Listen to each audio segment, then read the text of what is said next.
KPM.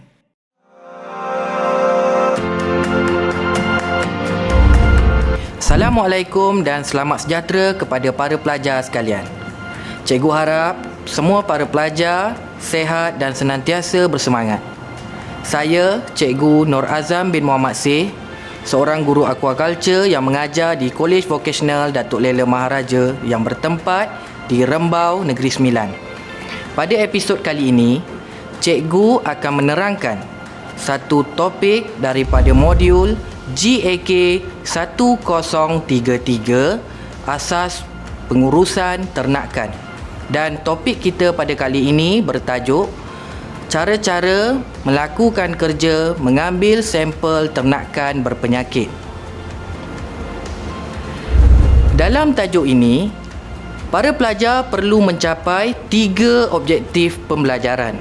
Objektif yang pertama adalah para pelajar perlu mengenal pasti tanda-tanda penyakit pada ikan. Objektif kita yang kedua adalah para pelajar perlu mengenal pasti bahan dan juga peralatan bagi mengambil sampel ternakan berpenyakit. Dan objektif kita yang ketiga adalah para pelajar perlulah mengetahui kaedah dan juga cara mengambil sampel ternakan berpenyakit. Para pelajar sekalian, apakah yang dimaksudkan dengan penyakit ikan?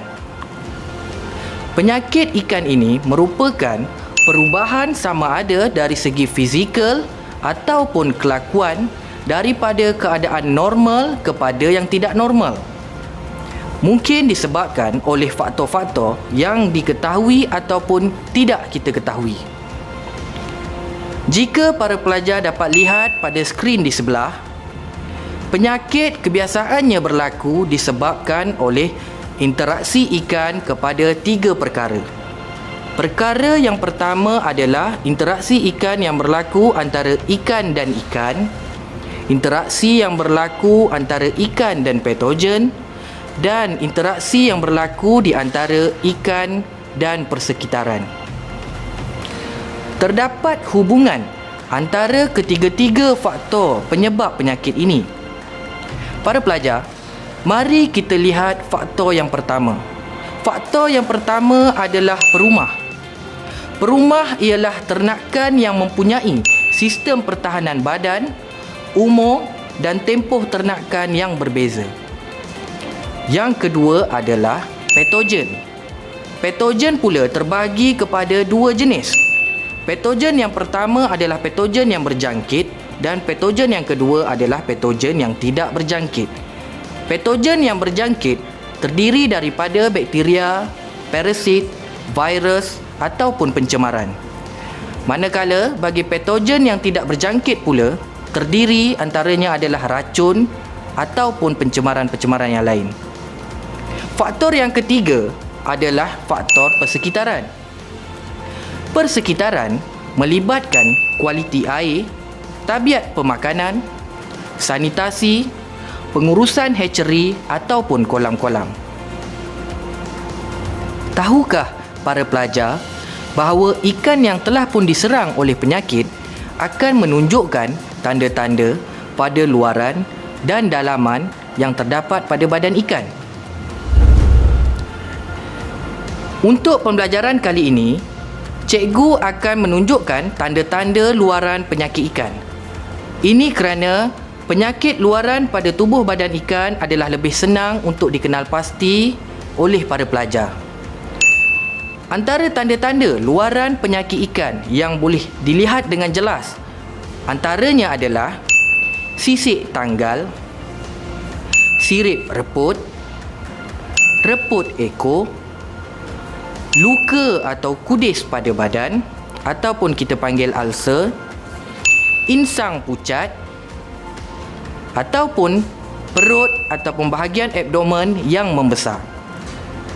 Ini adalah sebahagian tanda-tanda yang mudah untuk para pelajar mengenal pasti akan tanda-tandanya jika sesuatu ikan itu telah pun diserang oleh penyakit.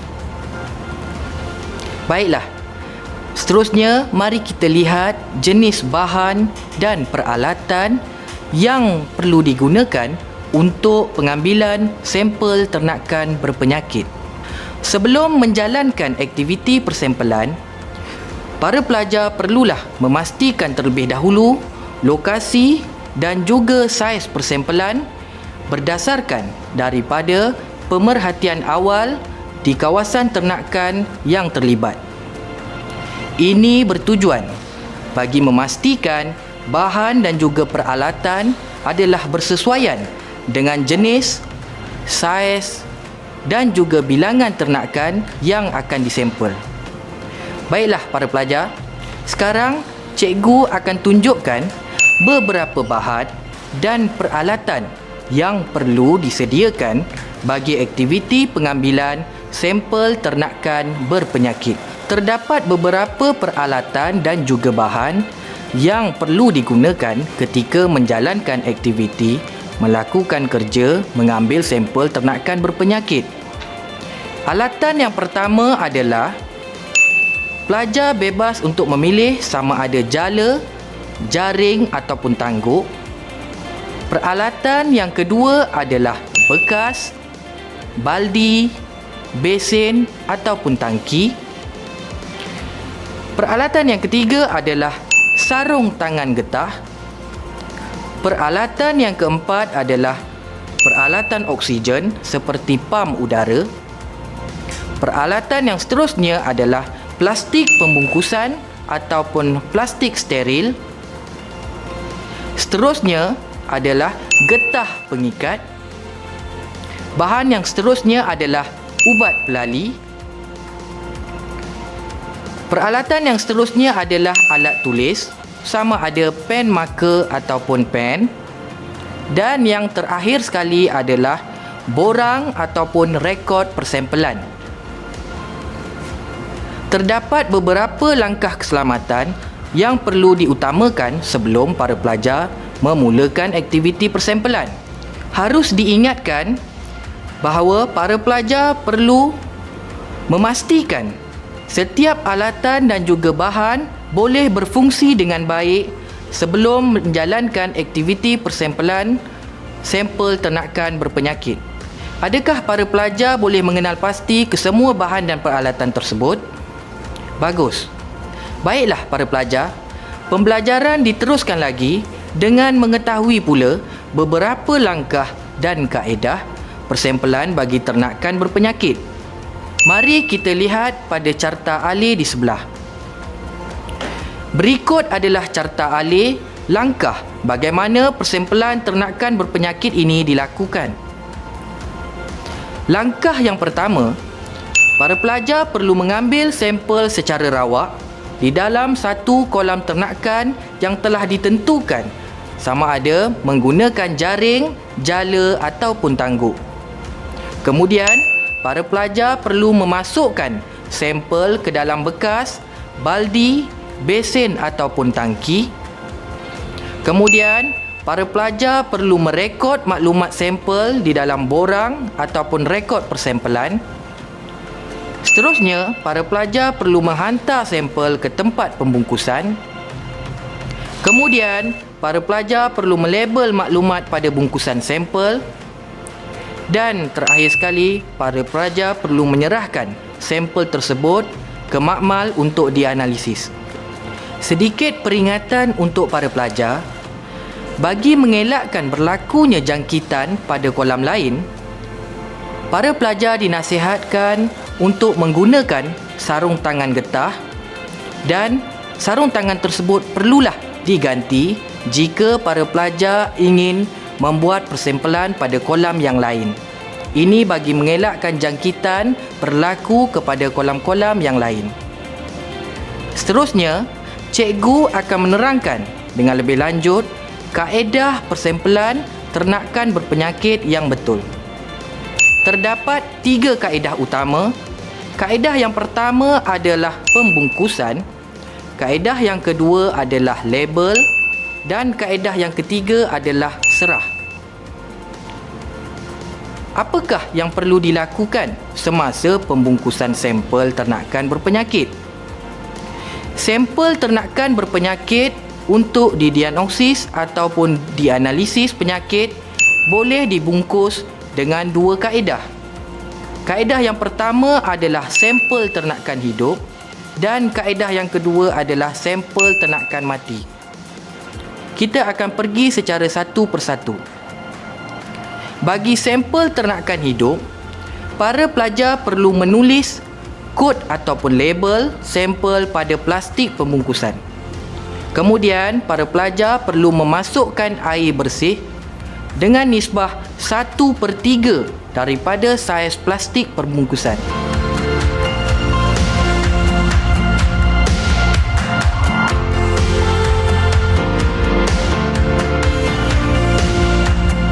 Kemudian, para pelajar perlu memasukkan sampel ikan berpenyakit itu tadi ke dalam plastik pembungkusan.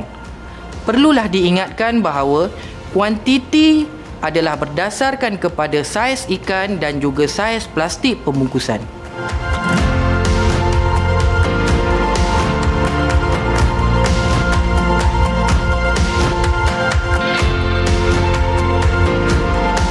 Seterusnya, para pelajar perlu memasukkan 2/3 nisbah udara daripada plastik pembungkusan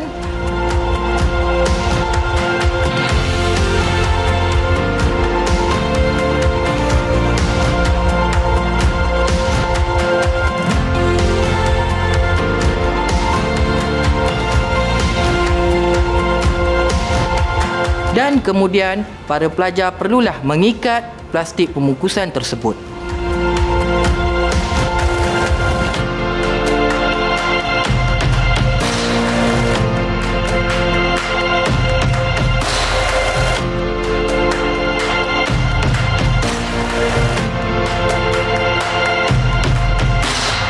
Baiklah, sekarang kita lihat untuk sampel ternakan ikan mati pula.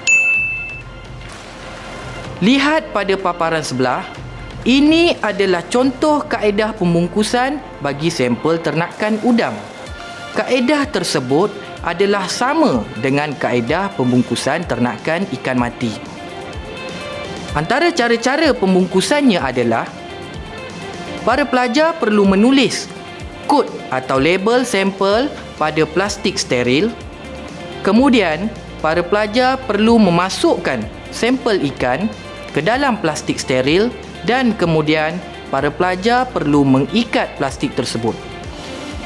Ini adalah bergantung kepada saiz dan juga kuantiti ikan serta saiz plastik pembungkusan.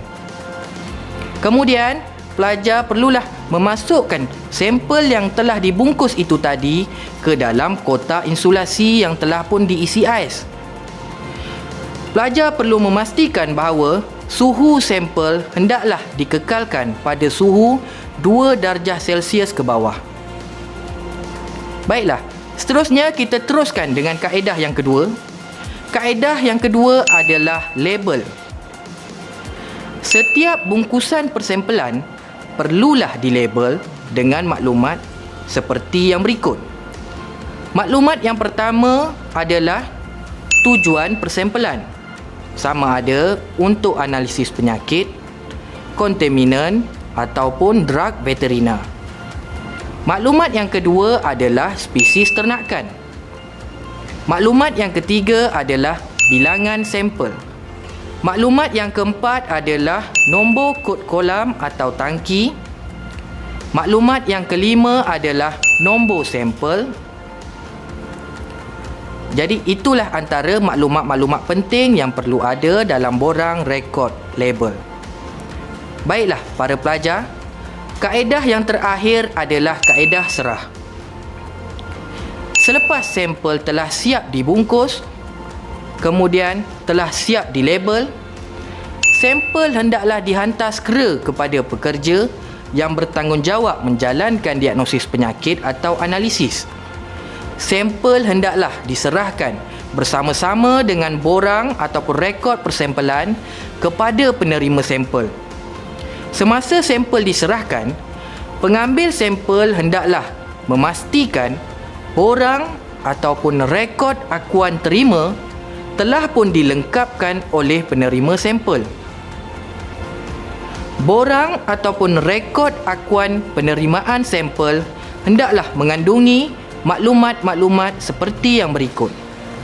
Maklumat yang pertama adalah nama penerima sampel, tarikh penerimaan sampel, masa penerimaan sampel, keadaan sampel ketika diterima, status penerimaan sampel sama ada ianya ditolak ataupun diterima, alasan jika sampel tersebut ditolak, suhu sampel semasa penerimaan jika sampel tersebut adalah sampel yang telah mati, dan yang terakhir sekali adalah tanda tangan penerima sampel.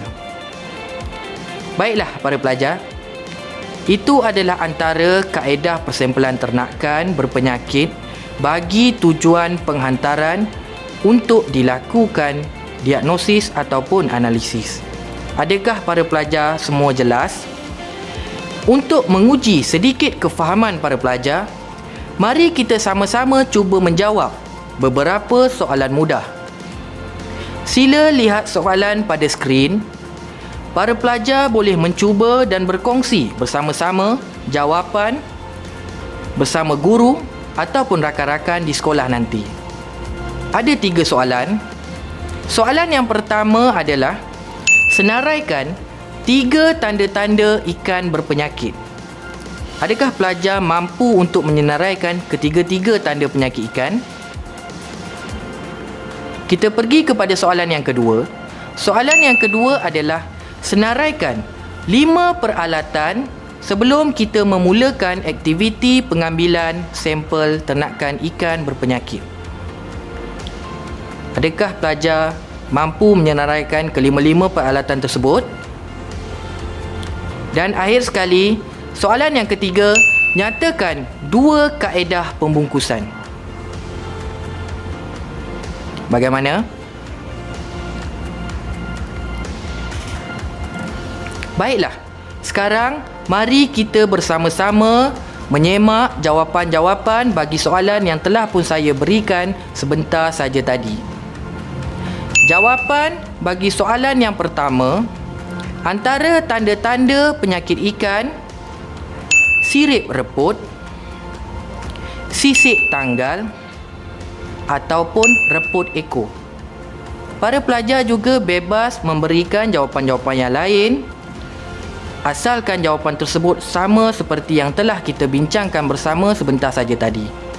Soalan yang kedua, senaraikan 5 peralatan. Peralatan yang pertama antaranya adalah sarung tangan getah. Peralatan yang kedua adalah getah pengikat. Peralatan yang ketiga adalah baldi. Peralatan yang keempat adalah plastik pembungkusan. Dan peralatan yang kelima adalah alat tulis. Kemudian, bagi soalan yang ketiga, 2 kaedah. Kaedah yang pertama adalah sampel ternakan hidup dan kaedah yang kedua pula adalah sampel ternakan mati. Macam mana? Adakah semua pelajar dapat menjawab dengan betul? Bagus. Jadi, mari kita bersama-sama beralih ke soalan aras tinggi ataupun kebat. Terdapat sedikit soalan. Soalan yang pertama adalah huraikan 2 kaedah pembungkusan seperti yang telah dinyatakan di dalam paparan sebelum ini. Adakah murid-murid boleh menghuraikan setiap kaedah tersebut? Adakah para pelajar dapat menjawab dengan betul? Baiklah, mari kita sama-sama menyemak jawapan yang tepat. Berkenaan dengan soalan tadi, pelajar diminta untuk menghuraikan 2 kaedah persempelan. Kaedah persempelan yang pertama adalah sampel ternakan hidup. Antara langkah-langkahnya adalah tulis kod atau label sampel pada plastik pembungkusan. Langkah seterusnya, para pelajar perlu memasukkan air yang bersih dengan nisbah 1/3 daripada saiz plastik pembungkusan. Kemudian, para pelajar perlulah memasukkan sampel ikan ke dalam plastik pembungkusan. Dan seterusnya, para pelajar perlulah memasukkan udara dengan nisbah 2/3 daripada saiz plastik pembungkusan.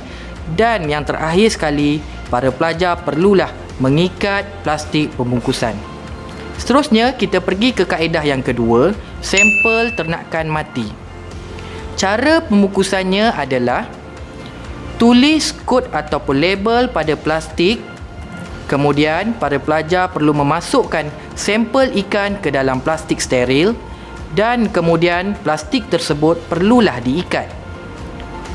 Kemudian, plastik yang telah siap dibungkus dan diikat perlulah dimasukkan ke dalam kotak insulasi yang telah pun diisi ais. Para pelajar juga perlu mengekalkan suhu di bawah 2 darjah Celsius. Kesimpulannya, persempelan ternakan berpenyakit adalah satu aktiviti kerja yang sangat penting dalam industri aquaculture. Jika persempelan ternakan berpenyakit tidak dilakukan, maka akan berlakunya kadar kematian yang tinggi kepada ternakan. Oleh yang demikian, adalah sangat penting untuk para pelajar mengenal pasti tanda-tanda pada penyakit ikan, kemudian mengenal pasti bahan dan juga peralatan, dan juga para pelajar perlu mengetahui kaedah-kaedah melakukan persempelan ternakan berpenyakit. Sekian sahaja sesi pembelajaran kita. Cikgu harap para pelajar berjaya menguasai ketiga-tiga objektif pembelajaran kita pada hari ini.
Adakah para pelajar semua dapat?